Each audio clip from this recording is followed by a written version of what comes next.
Hello and welcome to Taskmaster Talks with Kevin Sullivan. I'm your host, JP. John Poz. With me, of course, the star of the show, the former ECW and WCW World Tag Team Champion, the man behind the 83 weeks of dominance of WCW, the man behind the NWO, the Taskmaster, the Games Master, the Devil himself, Mr. Kevin Sullivan. Kevin, how you doing today, sir? Excellent. Thank you, my man. So, got the chance to see you on Dark Side of the Ring again for Yeah, the Grams breaking the cycle. Pretty yeah, good to see you on there. Obviously, I mean, what a sad story. What a crazy story. I didn't know about the father and the uncle either. I mean, that's just nuts. yeah. And the Eddie's father, you're aware it was Mike's father, his Yep. grandfather, his son, and his uncle. Yes. Crazy. It's insane. What was going on? Like, what you think with the family? Like, what is that a gene? Is that something like? Did they see that their relative did it, so they think it's okay? Like, where did that come from? Like all You that know, suicide's I, crazy. I, I'm not a doctor, but I have heard they believe there's a recessive gene about suicide. Wow. That if it can follow from child to child, I guess. And it seems, it's like they're not sure about recessive genes 100%, but that goes to show you something really strange there. Do you know what I mean? Real. I mean, it's crazy. Five members of the family. I mean, that's just Yep. nuts. Yep. Yep. And what a sad story with the Grams, because I mean, as they're going through it, it's like, wow, Florida, one of the greatest territories of all time. At one point they had so much success. Obviously, really much more so pre Vince and his national takeover. But man, Florida was the place to be for a lot of guys. Yeah. Yeah. I mean, everybody wanted to be there, especially in the winter. I mean, even though some of the trips were long, you could be home every night almost if you wanted to be. I mean, the weather was super, you know what I mean? It was always good business. Now you talked about like a dark side of Eddie, just as far as like, there's always the stories of Bob Roode beating people up that are getting into the business, different guys beating people up, but Eddie was kind of the spearhead of that. He was the one that was behind some of Yeah. the, like let's say football player comes to town, I'm going to kick these guys' ass, and the wrestler gets in the ring with them and beats the shit out of the football player. So that's Eddie spearheading that. Yeah. Yeah. What would he say? I mean, people would try to be wrestlers. They'd come down, and not only would they get stretched, wrestling wise, then he would beat them up himself. I mean, uh, it was it was really primitive.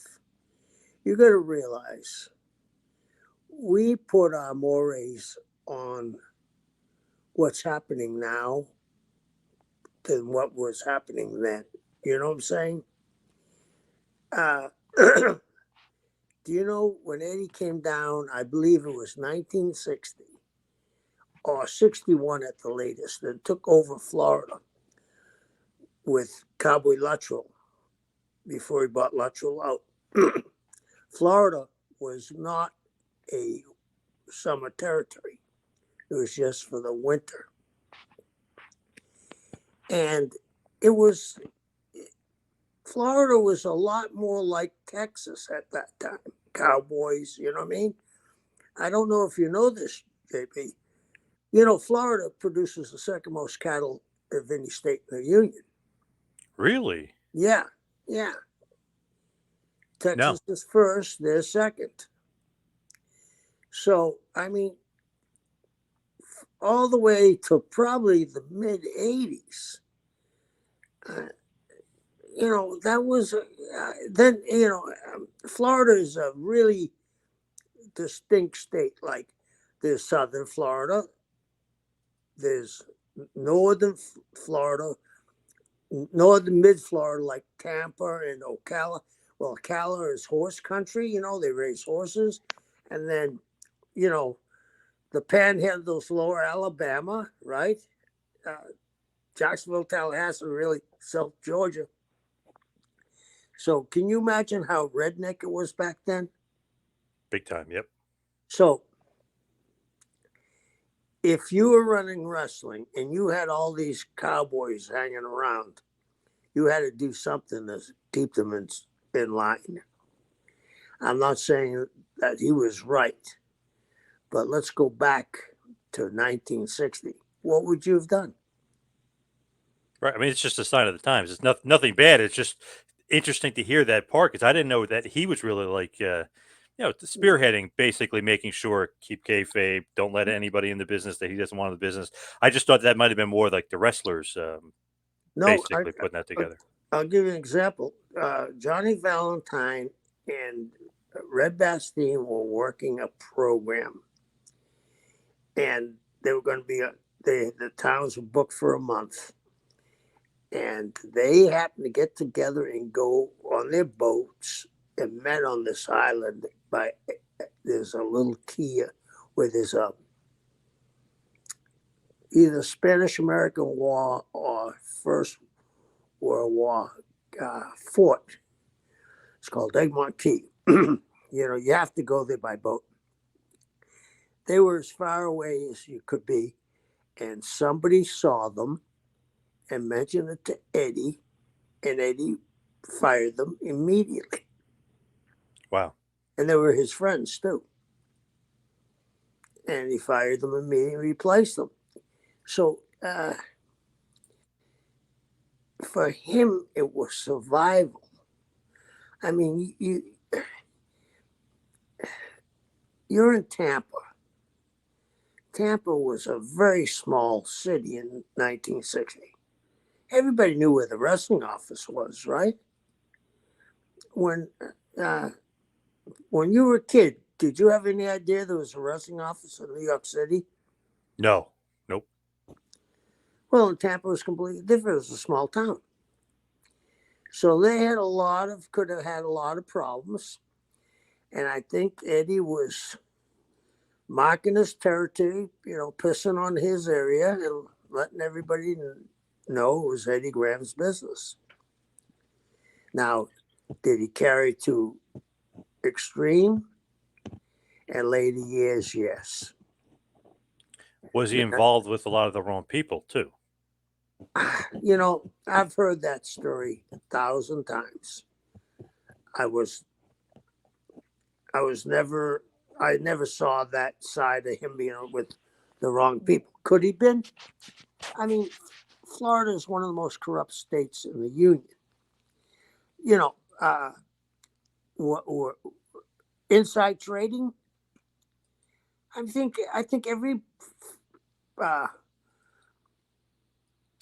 everybody that sits on any kind of board could go to prison for inside trading, don't you? Yeah. Oh, yeah. I mean, so what is that kind of a joke? So, of course, he would find things out. It was a little town. It was a good boys' club. So, but did I meet people that I questioned? No. But I never was around them on those business meetings, so I don't know. Did you get along with him really well? Because it seemed like, obviously, you're a part of the inner circle with him for a while. You become one of the bookers, right? I mean, so it seemed like you got along with him pretty well. Yeah, I got along with him very well, I think, because, I was me, Steve Kern, Mike Graham, we were all the same age, and Eddie kind of was nice to me and Steve because we were Mike's friend. So it was a unique situation. Who got Mike Graham the job in WCW? Would that be you or would that be Dusty? No, Mike was there before me. And then I came back. I was there first. Then Mike was there when I came back in. And then Eric actually asked a bunch of people to bring Mike back, and we brought Mike back. Because it seemed like there was a little bit of heat, just judging from that old interview from 2010 with Dusty and Mike Graham, but I guess not, right? I mean, I guess they got over it, right? I think there was heat. Which interview was that? I didn't see that. It was like from 2010. They just played parts of it, and basically he's like, well, Dusty left the territory. And you kind of said the same thing. And, he took half the guys with him, killed Florida, killed his dad. Why did he do that? His dad created him. Well, I love Dusty. I love Mike, but Mike isn't lying. He took everybody. Everybody. I mean, he took himself, Magnum, Barry, Blackjack, Bass, Rotunda, Black Bart. Black Bart. Who else? Who else was that a superstar? He took the whole crew. And that caused heat with Eddie, Mike, and Dusty? Oh, yeah. Yeah. Because Eddie had been on the verge. He was having a tough time. So, that's what happened. But if you're going to a new territory like that and you want to set JCP on fire, you got to bring your own guys, right? Maybe not that many, but you got to bring your guys.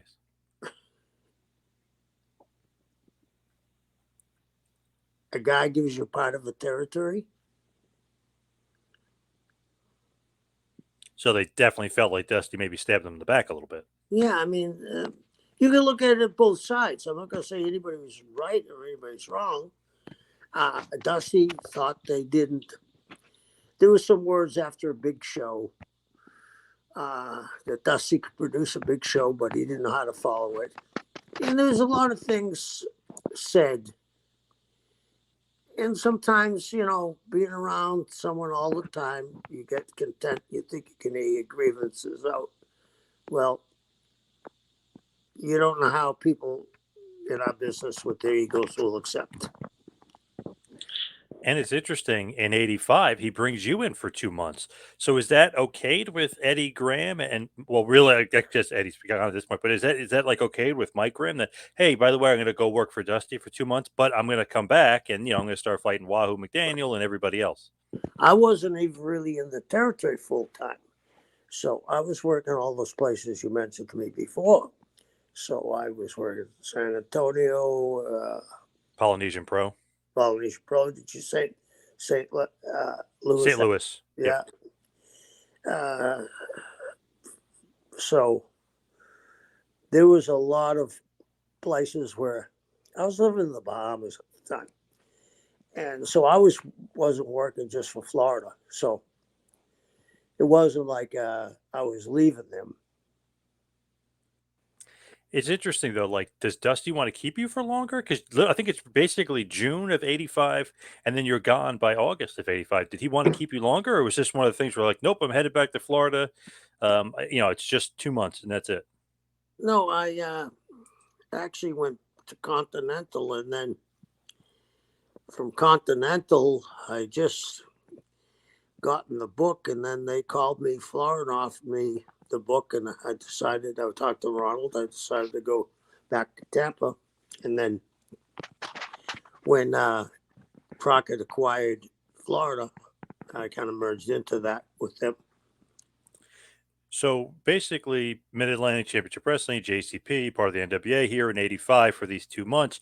You're on a lot of the B shows, if you will. You're wrestling Pez Whatley a bunch. Like, for instance, today's topic is Great American Bash 85, which was held on July 6th, 85. You're working that night, but you're in Columbus, Georgia. And obviously, Great American Bash 85 was in Charlotte, North Carolina. It was at the Memorial Stadium, the American Legion Memorial Stadium. 27,000 people in attendance, but you were in a much smaller town working a B card versus Pez Whatley on that same night. Did you feel like, man, I want to be a part of a stadium show like that? Obviously more money, but what did you think about that? I wasn't making their TVs that much. And that was when they took over Georgia. Crockett took over Georgia. So Dusty was sending me to Georgia. And I had a guarantee at the time. So, yeah, would I've liked to be on the big shows, made more money? Yeah. But I knew what I was going to make there. You know what I mean? Yep. And it seemed like that show, like the B show, is, like you got the Midnight Express on it, but there's no, and Thunderbolt Patterson, but there's nobody like huge on the show. You know what I mean? Like Italian No. Stallions on it, Lightfoot's on it. Like it's nobody huge is on that show. They're all at the Great American Bash. They're all at the big show. Right, right. And I think that was part of the thing that I wasn't in any territory at the time. You know, I was going back to Florida too. So I can see their way of thinking. Why give me that shot if I'm not in the territory? So obviously here, like I mentioned, 27,000 people, pretty good for the Memorial Stadium in Charlotte, North Carolina. This is going to be an interesting show as far as like looking back and trying to watch it, because I know they released that Ringmasters tape, but it was basically they clipped some of the matches and it's only an hour long or so. And I know it's just weird. I know eventually they would get better. They would release more full shows when they released the VHS tapes, especially when they became Turner Home Video. Then it became obviously even better, but it's actually kind of hard to find a lot of this show. It's just interesting that you can get some things from WWE, from the old network, or from DVDs, but like the original full show is actually hard to get. Very, very strange. I guess that's just because it's 1985. WWF was a little bit ahead of you guys at that point. I assume you're right. Did they even? I don't know what was going on. Did they tape the full show? Did they? So they do, but for some reason, the VHS tape, they just clip it and it's like a condensed version of the show. So you have to like mix and match almost to watch the whole thing. You got to go to find some on WWE DVDs. You got to, it's interesting the way it's like broken up. It kind of stinks in a certain way. Yeah, it sounds like it stinks. Yeah. Tony Schiavone and Bob Caudle. So all the way back in '85, Schiavone, obviously he was there before that, but he's back there. And Bob Caudle, your buddy Bob, who we hardly ever talk about on the show. What do you think about Bob Caudle, who's actually, he's still alive? I think he's wonderful. He must be 95, huh? I think he's 93 or 94. Maybe you're right. It's up there, though. Maybe it is 95. I know it's up there. God bless him. He was a great guy. Great voice. Yeah. So for this show, obviously the two big matches are Ric Flair versus Nikita Koloff for the world title, the NWA world title, and Dusty Rhodes versus Tully Blanchard for the TV title in a steel cage. Those are the two big matches. When you look at that, do you think Dusty obviously leaves from Florida? He's going to main event 2 Starrcades in a row with Flair. Do you think he's booking himself on top too much? Is that a thought from guys within the business? I'm sure it was tough from guys in the business, but they gave him carte blanche to do anything they wanted. And he was drawing. So, I mean, I wasn't up there that end of the territory much, so I can't tell you much of what was going on. But sure, guys bitch about everything. For those few months, did you and Dusty have a good relationship there, or you didn't really see each other much? I didn't see him much until he came to. They did the interviews, a lot of interviews in Atlanta, and I'd see him there. We had a good relationship. Did he want to keep you around more and maybe put you part of the booking committee at all? No, I don't think so. Later on, I came in at the office, but I mean, he was just getting there and settled in. And he was smart like that. He'd bring JJ, him and JJ, they would settle in and then decide if they needed any more help. So the first match of the evening, interesting. Well, we'll just talk about a few other matches first. Ron Bass versus Buddy Lindell with JJ Dillon ended in a draw. Then the Minnesota Wrecking Crew of Ole Anderson and Arn Anderson defeated Buzz Sawyer and Dick Slater to retain the NWA National Tag Team titles. Then, going to really kind of set it off here with the show. Dog collar match between Jimmy Valiant with Buzz Tyler versus Paul Jones with Abdullah the Butcher. What do you think of here as Jimmy Valiant defeats Paul Jones in the dog collar match? What do you think about this feud? Because this is one of those feuds with Jimmy Valiant and Paul Jones. It literally goes on forever, like 4 years. But Jimmy Valiant somehow was always over, and Paul Jones was hated. So what do you think about this dog collar match between these two? Well, Jimmy was for some reason, well, because of ability, but he was over in the Carolinas like just as well as anybody that I've ever seen over in a territory. I mean, he did Paul Jones, then he went to Kevin Koloff. I mean, he drew some serious money. Yeah. With that, it's just so interesting, like that, because he's not that great of a worker, right? Valiant, but in that territory where guys were great workers like Midnight Express, Flair, Arn, Tully, he was so over. How can you kind of explain? It was just like he was so charismatic, he had cool music, he just maintained being over. He was Mr. Excitement. I mean, the music played. Boy from New York City, he hit that dancing around. Jimmy was a magician, sleight of hand tricks. I mean, he didn't go in there. They didn't have 20-minute matches, but Jimmy was over everywhere he went. Memphis, he was one of the biggest draws all times. When you look at that too, the Boogie Woogie Man, he's just so charismatic, so popular. But then, like I said, the other side of the coin, not that great of a worker, but that shows you it doesn't matter, right? And you don't need to be necessarily. Do you think Hogan was a good worker when he wrestled WWE? Depends on the opponent, but I think so. I would say yes, but not up to the par of like a Bret Hart or something like that. But he had so much charisma it didn't matter. Yep. People that talk about great workers, I want to see an ass in a seat. I don't care how you get there, but Jimmy Valiant. The question is, how does this happen? It's because he connects with people. It isn't that he just did it there. He did it in Bruiser's territory. He did it in Chicago when he started way back in the 60s. Jimmy's been working since the 60s. Memphis, he's one of the biggest guys they've ever had. Him and Lawler as partners and as opponents. I mean, it goes on and on and on.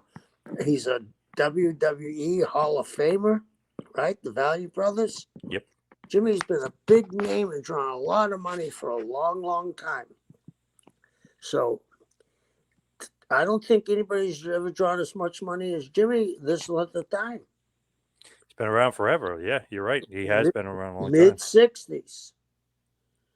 The only other one that I can think about mid-60s is Abdullah, right?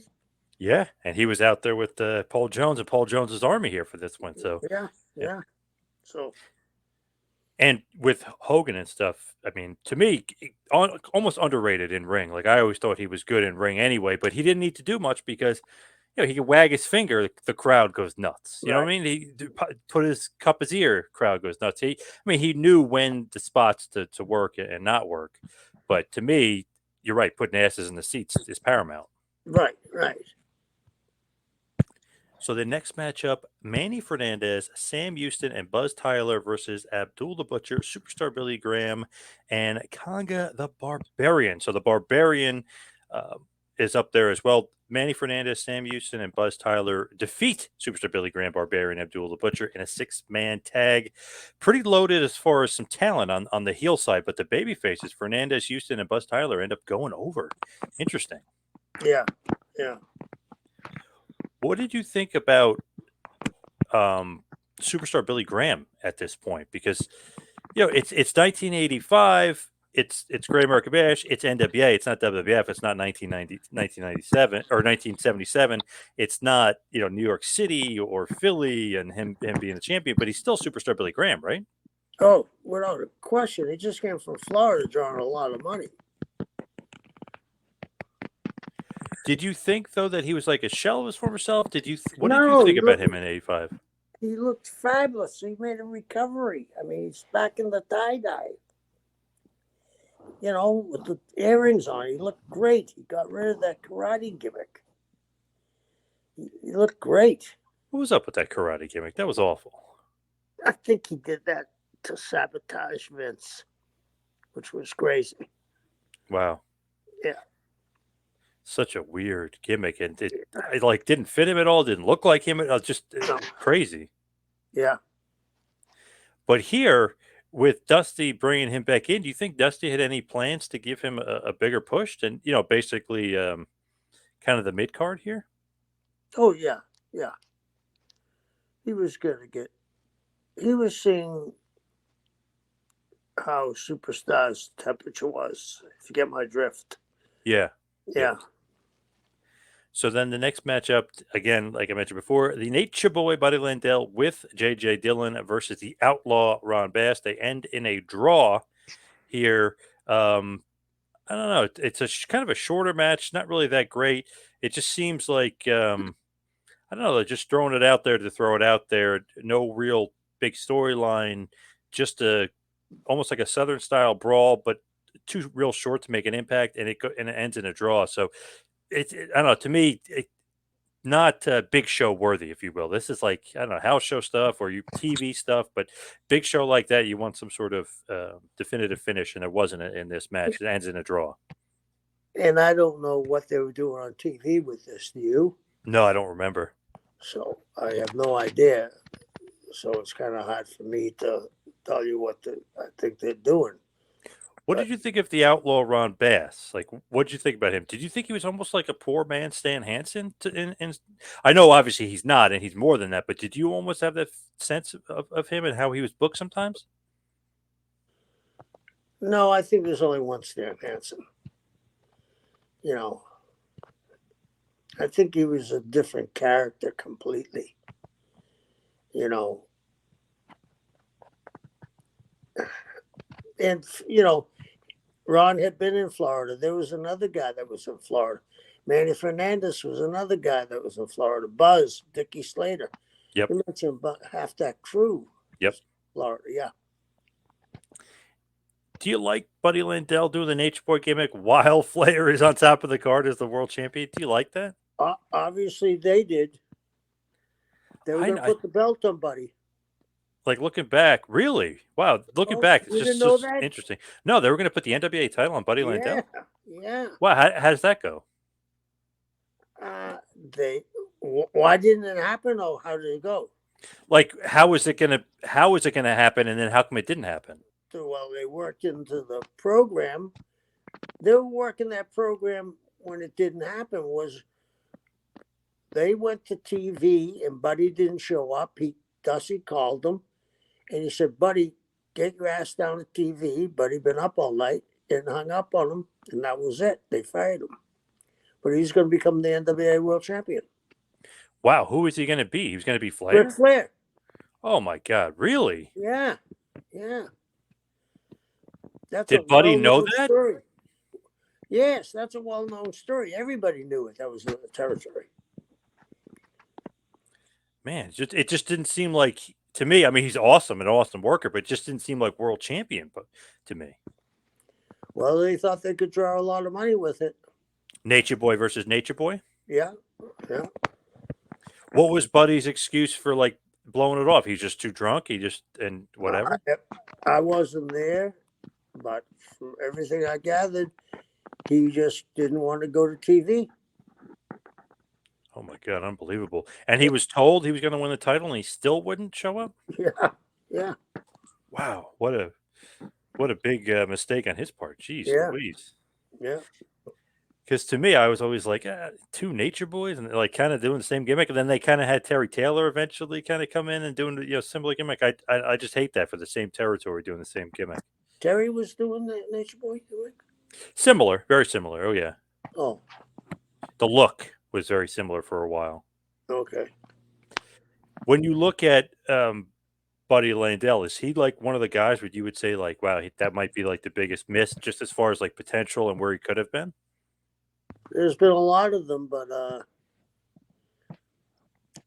I knew Buddy when he first started. He had some demons that cost him a lot of money. For sure, man. Ooh, big time. So then we have like I mentioned before, the NWA National Tag Team Champions. It's Ole Anderson, Arn Anderson defending the titles. They are, of course, the Minnesota Wrecking Crew. They beat Buzz Sawyer and Dick Slater to retain the tag team titles. What do you think of that team? Dick Slater and Buzz Sawyer. Very good working tag team, that's for sure. Great. Did you have any sort of relationship with Buzz? Oh yeah, Buzz and I were friends. We're partners, on and off. What'd you think about him, like attitude wise? You know, there's a lot of stories about him. I mean, just crazy stories about him ripping guys off and things like that. What'd you think about him as a person? Well, I never had any problems with Buzz. I actually we were tag team partners for a while, but the only time I would see Buzz was in the arena. I didn't ride with them. I didn't hang with them, but I've heard the same stories and hearing them from people that I believe pretty tough. I just saw the thing about a Magnum thing. I didn't know about that. That is crazy because if you think about it, like, okay, you rip some guys off, you probably never hear from them again. They have no talent. He did that to Magnum TA, who obviously was a huge star, destined to become the NWA World Champion before the accident. But like, wow! And I love that Magnum showed up at his door and like kind of made him train him a little bit, but and got him a job in Oregon. But it's one of the things where it's like, wow, you don't expect that to happen. I bet you steal Yeah, $10,000 from the guy, and the guy shows up, knocks on your door. yeah, yeah. So, Did but anybody, like any of the guys, any of the guys in the back say like, Buzz, what the hell are you doing? You're screwing guys over? They didn't give two shits. Like they just looked the other way. I think they'd look the other way. But a lot of guys now, how would the guys know about the Magnum thing that was done on the side, right? Yep. Even Magnum said it. So Buzz must have done that. If he's done it more than once, he did it very quietly. And if you look at it, he did it to another guy even bigger than Magnum TA. He did it to the Undertaker. Screwed him, took $3,000 and bolted out of town. Yeah, yeah, Isn't that crazy? I mean, yeah. like that can come back to bite you, right? I mean, these guys could come back and want to kill you. Just you steal that much money from them. Yeah, yeah. So Dickie Slater obviously has a reputation being one of the toughest guys of all time. Is that just? Is that right? Absolutely. Absolutely. Yeah. Give me a story about him beating somebody up. Ron Michalowicz. Not Ron Michalowicz. John Matusak. Beat him up. It was so bad the guy wouldn't come out of the hotel room and sent apologies to Dickie through notes through the door. Wow. Yeah, he beat up a lot of people, Dickie, in that area in Tampa. He was well known. And I know there's an infamous Sting story in WCW. I guess he was with Dark Journey at the time. Sting didn't know it and he slept with her. So Sting, they were basically saying to Sting, like, just be honest with him, have him, beat you up or have him do whatever, or get in a fight with him, but be honest with him. So I guess Sting told him and Dick Slater beat up Sting, a very young Sting. That was in WCW? NWA, yeah, 87-ish. Yep. Okay. Very interesting. Yeah. So obviously a tough guy for sure. Yeah. But there's also like funny stories of like him just loving, obviously, I mean, you can tell by his style, but him just loving Terry Funk so much. Oh, yeah. Right? Yeah. Like yeah. that was his idol. Yeah. I did hear a funny story that Funk once locked him in the trunk of his car as a prank. Really? A young Dickie Slater. Yeah. Yeah. Yeah. Man, I wouldn't want him on my bad side though, from all the stories that I've heard. Oh my God. No. So I'm sorry. He was well known throughout that whole area about being tough. How come you're not beating anybody up and getting any fights? What's going on here? Try to use my brain. Stay on the other side. Yes. Yeah. Would you say Dick Slater up there with like Haku level or not quite? Like as far as tough guys in the business? Nobody's up there, the Haku, but he's right behind. Haku's on a different planet, and then Dickie is right up there with the toughest of them all. When I interviewed Haku years ago, you know who he said was tougher than him? Who? Barbarian. They put each other over, I think. That's what, and it's funny. I just talked to Barbarian. I think it was last month, and I was joking around with him. I go, "Haku said you're tougher." He said, "Nope." He goes, "He's just being humble." He goes, "He's definitely tougher." And Yeah. Haku mentioned he said the Steiner brothers too. He said were tougher than him, and No, Barbarian said no. no, no way. No way. They're up there though. They're up there though. Yeah. Not, I mean, not his level, but they're up No. there.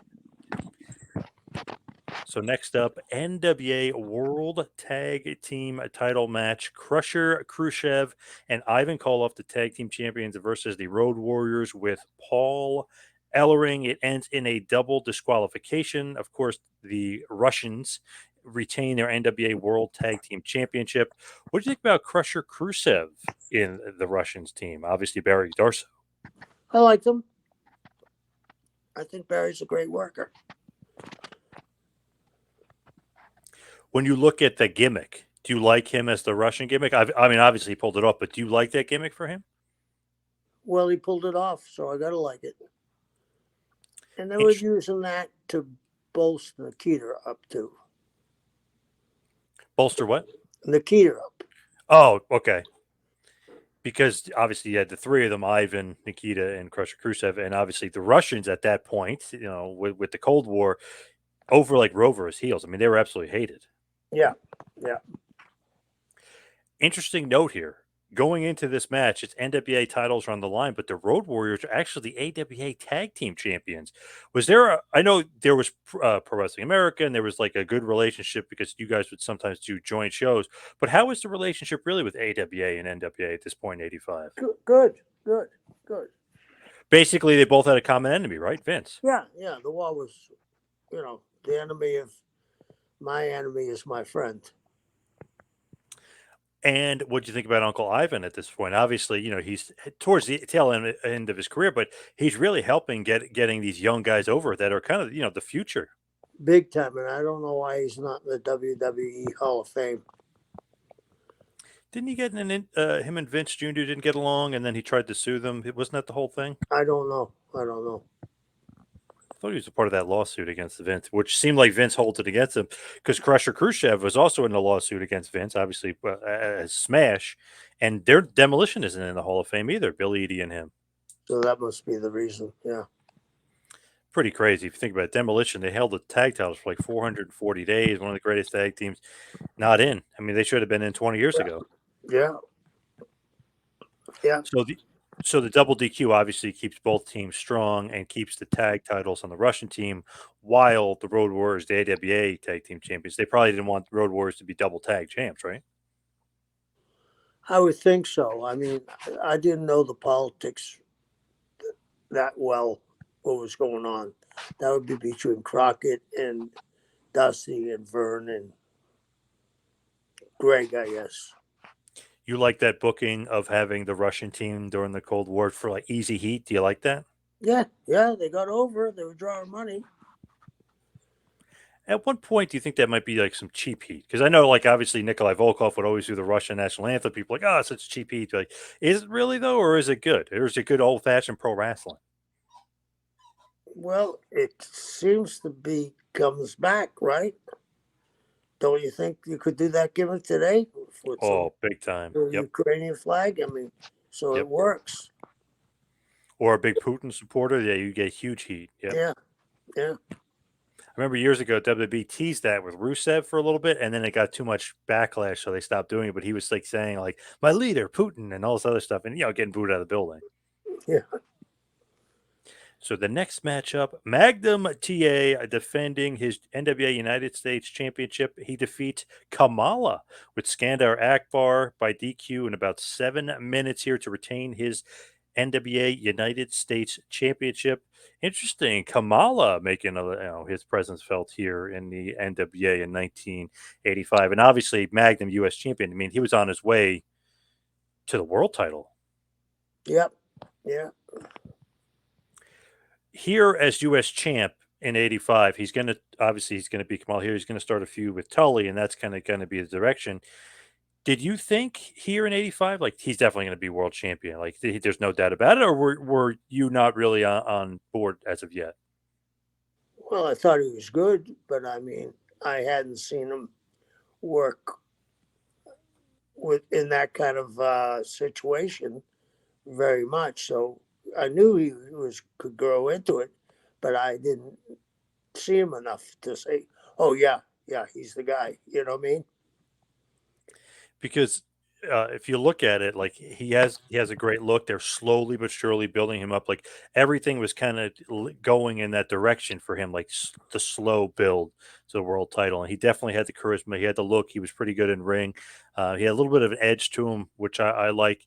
When you look at that, it's like, would that be a good NWA champion though? I mean, he seems like a different type of breed, or was that almost a counteract Hogan a little bit?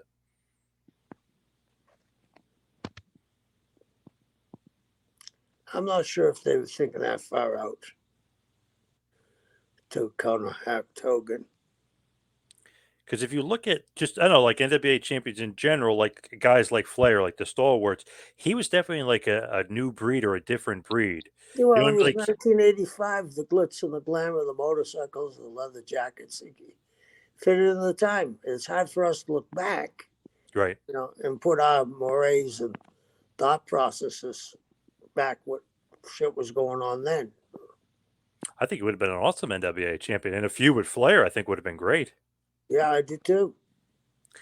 I love that story that he was saying with Dusty about how he was in Mid South and he was trying all these gimmicks, and he's doing the thing with Mr. Wrestling 2, and then he's doing this gimmick, he's doing that, and like nothing was working. He didn't like it, so Dusty didn't even tell him that he was giving him a gimmick. He just goes, you know what? Buy a Harley Davidson, you wear your leather jacket and just go to the show and just just don't quit yet. So he does that and he shows up, and as soon as Watts saw him with the leather jacket and the motorcycle, he's like, "Wow, you look awesome! Like, is this the new gimmick?" And Magnum didn't even realize it was his new gimmick. And the crowd, I mean, the people that saw him outside, everybody kind of was like, "Wow, that's just like what an awesome look for this guy." It was like perfect. He like encapsulated that time period perfect. And Dusty was right. I mean, he nailed it. Yeah, yeah. Smart guy, smart dude. Well, that's what I'm saying. You can't, you know, question that. You can't. If you didn't live back then, it's hard to think what it was like. It was way out of whack. The 80s. With Magnum, do you think he had the charisma to bring the NWA back, or was the WWF too far ahead that it didn't? Because everyone says the crash killed the NWA, but do you think it could have brought them back, or No, was WWF too far ahead? crash didn't kill the NWA. WWE killed the NWA. Could they have, let's say he Nothing. wins the title, could they have done No, any sort of couldn't dent have to done Hogan or no? nothing. Nothing. They could have done nothing. Wow. Nothing.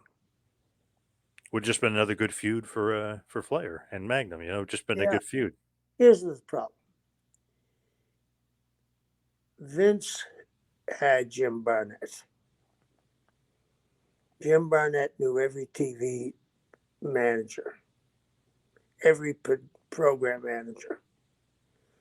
These guys were in Charlotte, North Carolina in the 80s. Vince is in Connecticut and New York in the 80s. They tried to do shit with some of the promoters, Watson, Jarrett, and Crockett's, right? Yep. They couldn't even decide what to order for lunch. They couldn't have stopped it. Couldn't have stopped it. I believe it. I could see Yeah. that. Yeah. So next up is not the main event, but it is for the NWA World Heavyweight Championship. David Crockett is the special guest referee. It's Ric Flair defending the World Heavyweight Championship against Nikita Koloff with Ivan Koloff. Very interesting. Not the main event of the evening between these two. Heel versus heel. Basically, this was like, oh, the Kremlin says Nikita wants or they want Nikita to win the world title and bring the NWA title back to Russia. So it's a heel versus heel, which is pretty rare for this time period. Pretty good match for the most part. Of course, Ric Flair ends up winning and defeating Nikita and retaining his title. Decent match. I feel like the Starrcade match, which happens a year later when Nikita's a babyface, is a better match. But it's interesting kind of thing to do heel versus heel, right? And have Flair go over Nikita. Yeah. But I think that there was other territories that were dealing, maybe not then because of Hogan, but before that, WWE would have heel versus heel. They had a big Once in a program. while. Yeah, they had a huge program with Kowalski and Steele. Oh, okay. And then they had a huge program with Kowalski and Stasiak. Oh, I like that. Okay. Yeah. Stan the Man. Yep. Yeah. So here, it's interesting, like, his Flair is kind of almost the baby face, which is crazy to think here in 85. But the Russians, after Flair wins after the match, they actually end up beating Flair and actually almost causing a riot. So the crowd was, kind of turned. I know it's Charlotte is Flair country. He's kind of always over a little bit Right. anyway, but that really kind of helped solidify. And then earlier when he came out, he actually came out in a helicopter, which was very like babyface entrance like. You know what I mean? Like put a lot of thought into Flair for this night. Right. You think there was any thought of turning him for real babyface, or was this just a trick so they can get Dusty? Basically, trick Dusty. Truthfully, I'm not qualified to tell you yes or no because I wasn't there. But I think it was just that night because were they going to turn Rick babyface with Dusty there and Magnum in the waiting? No, I don't think so. Because basically, it's all a trick, and they get Dusty in the cage, and they break his leg, and they break his arm. Like they Yeah. basically, it's a trick on Dusty, which always is with Flair. He tricks everybody and turns heel. But it's just interesting for a little bit of time there. The Russians were the heels, and they were feuding with Flair because no one's going to root for the Russians, even though Nikita looks like $1 million. Right. Right. Green as hell though at this point. I mean, to be getting a top tier match in '85 and to get the run he had, he was super green, but he had the look, he had the appeal, and his charisma was off the charts. And he had Uncle Ivan. Yes. To do all the work for him. Yeah. Yep. Did you think he's a future world champion just looking at him? No. Why not? Work wasn't that good. You think Magnum was better? Without question, yeah. They did have a great best of 7 series for the U.S. title. Obviously, it would be after this, but what's the longest they went? Yeah, it's true. If you look at the times, I think it was like 13. I remember I was trying to look the other day at some of the matches after I watched Dark Side. Short, and I have an old DVD I've watched. I've seen all the matches, but they weren't that long. 10, 13 minutes, maybe. I don't remember the matches going that long. Because Nikita couldn't do it. So how do you maybe that's smart. How do you become NWA World Champion? True, you got to be a good worker, right? You got to be able to carry that belt and wrestle everywhere and wrestle anybody. Be able to go 60 minutes. Right. Yeah. He definitely would have been that new breed, that Ultimate Warrior type, where it was a lot more about the look and the charisma and the appeal. And that didn't draw. No, right? not compared to Hogan, no. Or Macho Man even the year before, yeah. No. Right. No. So the main event is up next. It's an NWA TV title match. Interesting that the TV title goes on the main event last, but obviously that means Dusty's in the match. But there's kind of a reason for it because they had to set up the steel cage. I kind of see that, but sometimes shows will have the steel cage first, so they set it up and then they can take it down and have the rest of the card. And then the World Championship would be in the main event if it wasn't a steel cage match. But it's a non-sanctioned lights out cage match for the NWA TV title. So that was kind of the excuse of having it be on last. They're setting up the cage where they're saying it's non-sanctioned, so it's got to be after the show, quote unquote. Do you like that, though? It's Dusty Rhodes versus Tully Blanchard's 4 Baby Doll services on the line. Obviously, Tully is with Baby Doll here. Do you like that going on last? Do you think Flair had a problem with Dusty going on last? I'm sure Flair had a problem with Dusty going on last. But if it's non-sanctioned, I know what he's trying to do. He's trying to separate it from the rest of the show. But, whether it mattered, it really didn't matter. I mean, where you put it to me didn't matter. But to me, if you're really doing this non-sanctioned thing, if ever you do it again, you can never do it anywhere but after the matches. Would you think this is Dusty ego being the main event at all? Would that come into play? It might have, but I sometimes doubt it. I think that they really wanted to make this match mean something. where, hey, Flair went on before this, and I guess there's some rules. That was my thinking. Not knowing what the temperature was back then, it's kind of hard to know. So like lights out unsanctioned is kind of the way around it, but behind the scenes, I could see Flair saying like, "What the hell's going on here?" Like even talking to JJ Dillon many years ago, I used to do a bunch of shows with him. I would say he's like Flair would always say to him, like, "Come on, like I'm the man around here. Why is he always kind of interjecting himself in the main event?" So there was definitely a lot of professional rivalry between Dusty and Flair at that point. I'm sure there was. There was from day one. Day one. So if you look at Dusty versus Tully Blanchard, they did exchange a TV title a little bit back and forth. They did have a great feud. If you actually look at it, Tully Blanchard beat Dusty more than anybody, more than you and more than Flair. If you look at the career, why do you think that Dusty and Tully maybe had a good relationship, or why do you think that? And I know Tully was awesome and over as a heel, but how come he gets to beat Dusty so much while so many other people perhaps not? I just think that Dusty was comfortable with Tully. He was comfortable, as Joe Blanchard had helped Dusty when he first started. So there was a lot of things. But Tully was a good worker too. I just was maybe somewhat surprised. This is years ago, looking at all the matches. I was like, wow, Tully actually had a really good record against Dusty compared to everybody else. There's so many job guys, or guys that would job to Dusty and stuff. But man, Tully beat him a lot. Obviously not here though, because Dusty Rhodes defeats Tully Blanchard to win the NWA World Television title, 11 minutes, 30 seconds. So now Dusty Rhodes, after he wins with the pile driver, pretty good match for the most part here. He gets the services of Baby Doll, so that's going to infuriate Tully as well. What do you think here? Dusty going over? Uh, I mean, I don't know really what the angle has been, because I had been in the territory, but obviously they drew a lot of money coming out of it, right? Oh yeah. So they must have done the right thing. If you look at it though, TV title, main eventing over the world title. I don't know if that to me screams main event. It doesn't scream main event, but if it's a non-sanctioned, where do you put it? True, either first or last, but he probably last because Yeah, it's Dusty. Yep. yeah, yeah. So overall, this show, yeah, it's an okay show. It's kind of hard to find the whole show if you're really looking for it. What do you think, just overall, as we're kind of going through the show? And I know obviously you were in Columbus, Georgia this night on the B side of things, but what do you think overall the show? Not knowing what's really happening in the territory, I'm going to have to give a slight thumbs up, not knowing what's going on. But it seemed to me they had some good stuff, but I'm not sure where they were going.